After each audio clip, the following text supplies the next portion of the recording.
Abeegi aboojo kinana na mushanju abatagambirwe mazina babingirwe obutagaruka ahishomero nk'omuringo gumwe ogw'okuseruka kwesharinga ahishomero rya Mandela Secondary School erya aboojo omu rurembo rwa HOIMA. Bita babiri bari omu siniya ya kana na neya mukaaga abarije kushashura omutango gwa miliyoni 1.5 obutahingura okwezi kwa munana nebija kuguma nebija kukora ebigezo ebya UNEB ahagati y'ebyo kwerinda by'amaani byona byizireho bwa nyuma y'Abeegi okushisha ebintu by'ishomero aha 2014 ebyo kwezi kwa mushanju.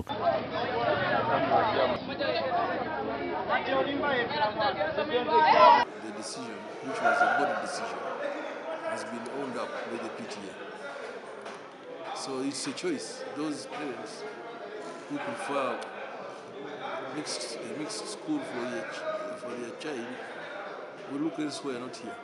Omu rukiko ahagati y'abazire n'abashomesa bacwamu ngo Abeegi abandi bashashure enshaho ya siminti na n'emitwaro 5 kandi abo abashohwire aheru bashashure enshaho 2 za siminti na n'emitwaro 10.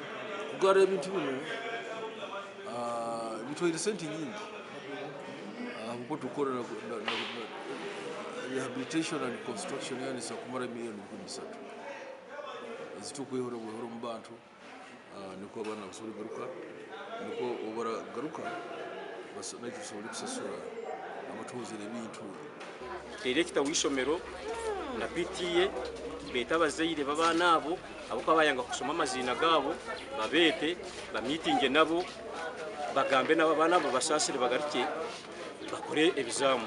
Okutanaho naganda amashomero ishomerere nirija kugumizamo okushomesa Abeegi okusebera 20 by'okwezi kwa munana ahabwo kushumbosha Abeegi obwiro bamazire batakushoma. Amakuru agagashakwa Ambrose nwagaba katoto.